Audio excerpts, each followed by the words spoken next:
नमस्कार विद्यार्थी मित्रांनो, मी के सह from K commerce academy Nashik. विद्यार्थी मित्रांनो, सर्वात मोठा टर्निंग पॉईंट इज टाईम. मुलांनो, आजपर्यंत तुम्ही किती स्टडी केला आणि किती डेडिकेशन होतं ते सर्व एक साईडला, आणि एक्झामचे 120 मिनिट्स तुम्ही किती इनपुट देणार आहात ते एक साईडला.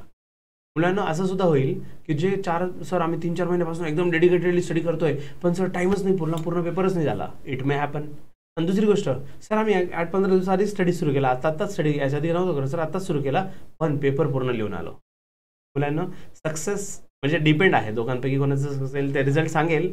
पण मुलांना what matters is that management of 120 minutes, that management of exam time. तेव्हा तुम्हाला ते टाईम मॅनेज करणं खूप क्रुशियल पार्ट आहे.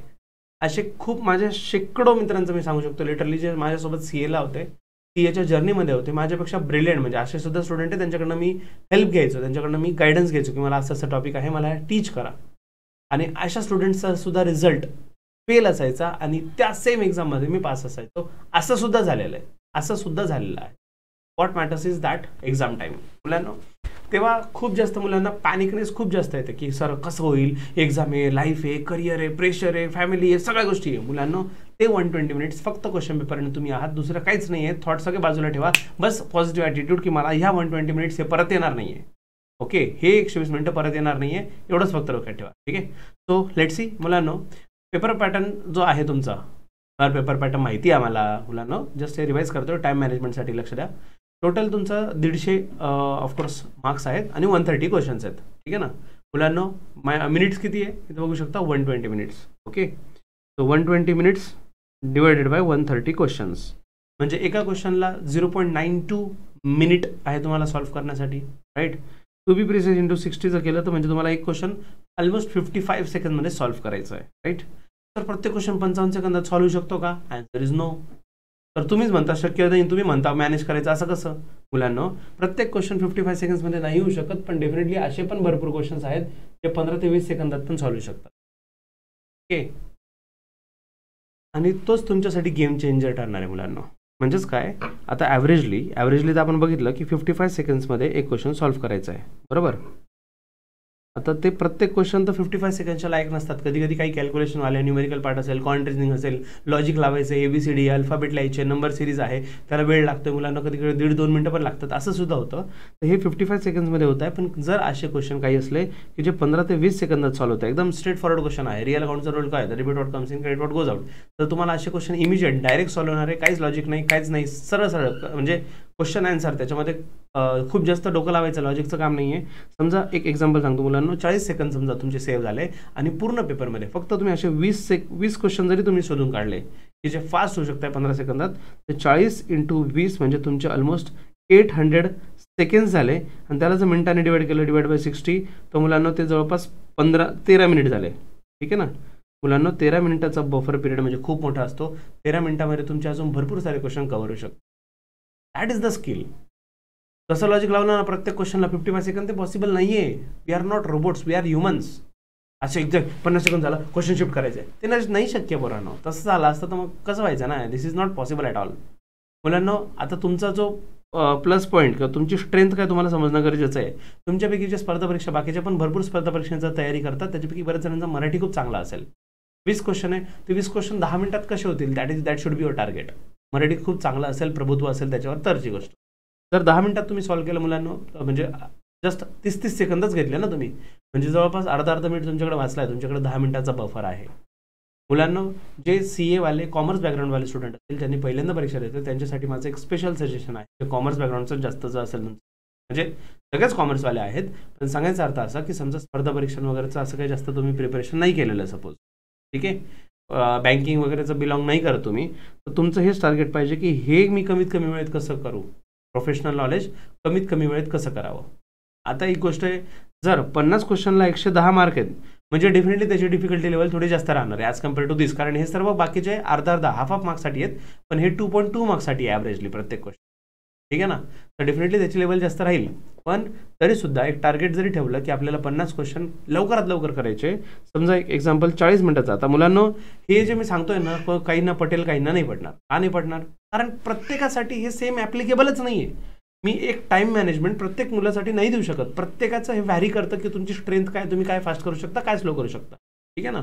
सांगायचा अर्थ माझा एवढाच आहे की तुमची जी स्ट्रेंथ आहे ना, तुमचा जो प्लस पॉईंट आहे ना, तुमचे जे सब्जेक्ट एकदम तुमचे काय म्हणतात त्याला एक्सपर्टीज आहे, खूप इझिली करतात तुम्हाला त्याच्यात अजिबात भीती वाटत नाही, ते कमी वेळेत झाले पाहिजे आणि त्याच्यात जो टाइम असतोय तो दुसरीकडे शिफ्ट झाला पाहिजे, जे तुमचं वीकवाला पॉईंट आहे. ठीक आहे ना. आता समजा माझ्या केसमध्ये मी पेपर देणार आहे उद्या ऑफकोर्स. ठीक आहे. आता माझं तर रिझनिंग आणि क्वांटचा माझं काही कनेक्शनच नाही आहे, पण आता एक्झाम द्यायची आहे तर काही तर काही गोळ्या तर मारूनच येईल. ठीक आहे ना. निगेटिव्ह का निगेटिव्ह, पॉझिटिव्ह तो नंतरचा विषय. तर मुलांनो 40 समजा माझं टार्गेट काय राहील, मला 35-40 मिनिटात हा अकाउंटचं म्हणजे प्रोफेशनल नॉलेज आवरायचं आहे. ठीक आहे. म्हणजे किंवा मी समजा 30 मिनिटाचंच टार्गेट येईल माझ्या केसमध्ये.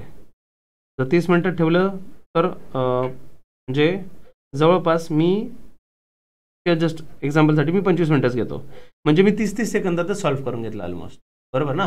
30-30 सेकंदातच सॉल्व्ह केले क्वेश्चन.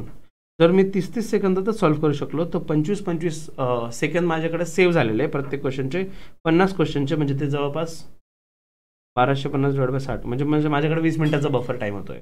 मुलांनो जर मी 25 मिनिटात खरंच सॉल्व्ह करू शकलो तर माझ्याकडे 20 मिनिटाचा बफर आहे, जो मी दुसरीकडे यूज करू शकतो रिझनिंग क्वांटमध्ये. मुलांनो एक गोष्ट क्लिअर करतो की याच्या आधी नवी मुंबईची परीक्षा झाली, त्यामुळे बऱ्याच जणांना प्रश्न पडला होता की सर याच्यामध्ये स्विच असं काही टाईम आहे का, स्लॉट, की सर याच्यासाठी एवढा टाईम, याच्यानंतर लगेच स्विच होऊन जाईल, मग दुसऱ्या सब्जेक्टसाठी दुसरा टाईम. तर मुलांना याच्यामध्ये जर ते क्लिअरली म्हणतात की एकत्रित कालावधी 120 मिनिटं, तर सेक्शन वाईज टाईम लिमिट नाही आहे. So that is the biggest plus point.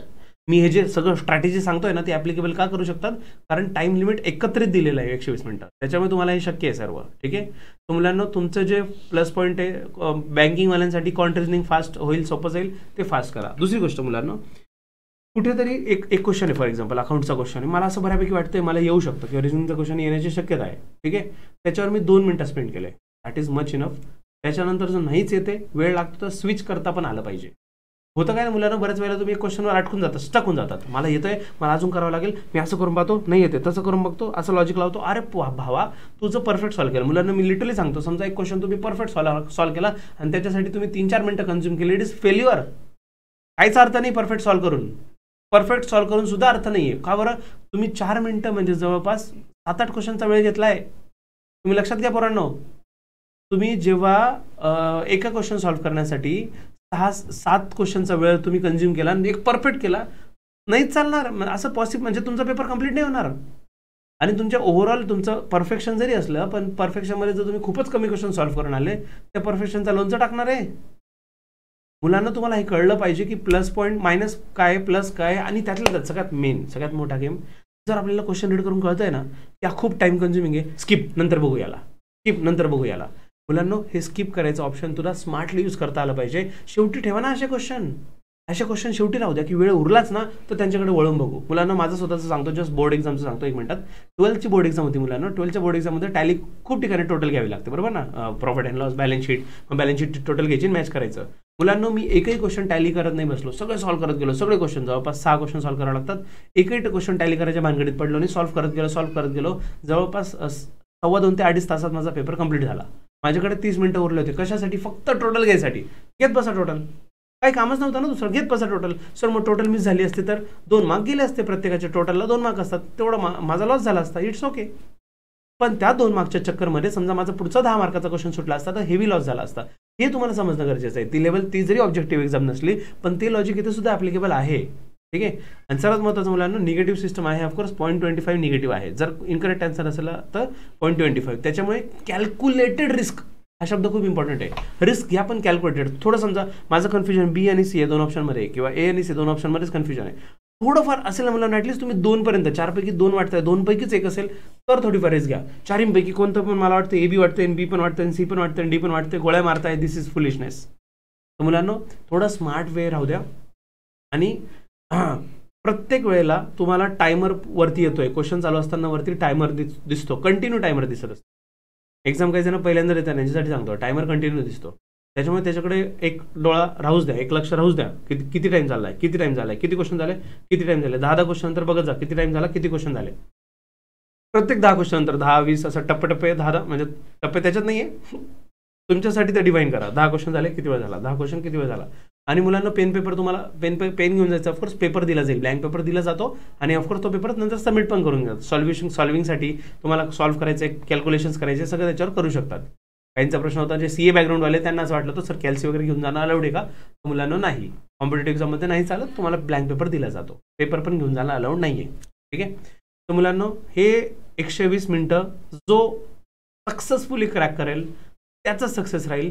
मुलांना सक्सेसफुल तो नसतो की ज्याला सगळं येत होतं, सक्सेसफुल तो होता ज्याने 120 मिनटं सगळं काही दिलं, इनपुट 100% दिलं. आणि हे 120 मिनटं परत येणार नाहीये, हे फक्त डोक्यात ठेवा की आपल्याला ह्या 120 मिनिटामध्ये पूर्ण जान टाकून द्यायची आहे. मग पुढे जे होईल ते होईल पाहू. पुढच्या मध्ये तुम्हाला श्वास नंतर पाणी सर ताण लागली होती, मी अर्धा तास थांबून ठेवली, okay.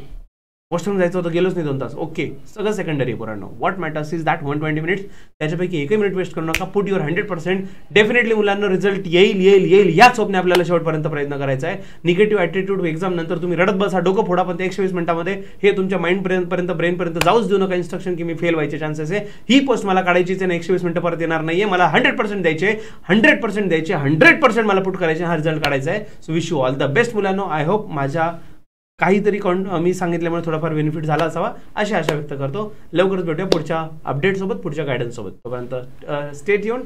Happy learning with KK sir. Take care. Bye bye.